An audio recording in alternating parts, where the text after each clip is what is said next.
Marachi accoucha de son 20e enfant chez elle. Le travail ne dura que 30 minutes. Le bébé sortit en pleurant, en parfaite santé. Marachi ressentit cette vague de joie familière envahir son corps lorsque, elle prit la petite fille dans ses bras. Le lendemain matin, sa tante arriva avec une enveloppe d'argent. Elle prit le bébé sans dire grand-chose. C'était toujours comme ça. Marachi ne posait pas de questions sur l'endroit où allaient ses enfants. Elle ne leur donnait même pas de nom. Sa tante lui remettait l'argent, puis repartait avec le nouveau-né enveloppé dans un tissu.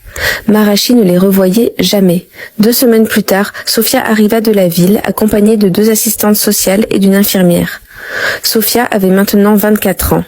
Marachi l'avait eue à 16 ans, après que son petit ami eût disparu en apprenant qu'elle était enceinte. Ce premier bébé avait été effrayant, solitaire. Mais après la naissance de Sofia, quelque chose avait changé dans le corps de Marachi. Elle avait tout de suite voulu retomber enceinte. Encore et encore, sa mère avait supplié « Arrête-toi ». Mais être enceinte lui faisait trop de bien et être vide, trop de mal. À présent, Sofia se tenait dans la cour, entourée d'étrangers, et Marachi sentit la colère monter. « Maman, tu as besoin d'aide, » dit Sofia. « Ce n'est pas normal.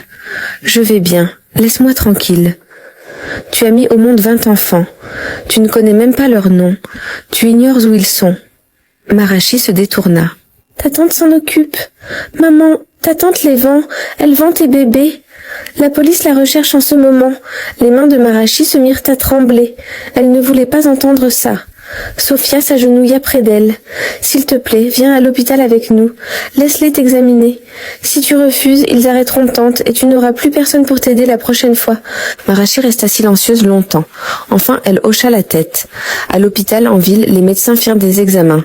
Ils découvrirent que le corps de Marachi produisait des niveaux extrêmement élevés d'ocytocine et de dopamine pendant la grossesse. Ces hormones la rendèrent plus heureuse que tout le reste au monde. Mais après l'accouchement, leur niveau chutait brutalement, la laissant en souffrance. Son cerveau avait appris que la grossesse était la seule façon de se sentir bien. Les médecins appelèrent cela une fixation identitaire maternelle, combinée à un trouble hormonal. Ils commencèrent immédiatement un traitement, une thérapie hormonale pour rééquilibrer sa chimie interne, des séances de psychothérapie pour lui apprendre qu'elle pouvait avoir de la valeur sans être enceinte, et enfin une ligature des trompes pour qu'elle ne puisse plus concevoir. Les premiers mois furent difficiles. Marachi pleurait souvent.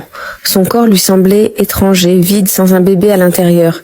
Mais peu à peu, avec les médicaments et le soutien de Sofia, l'envie s'estompait. Son esprit s'éclaircissait. Elle recommença à bien dormir. Pour la première fois depuis ses 16 ans, Marachi se sentit en paix, sans être enceinte.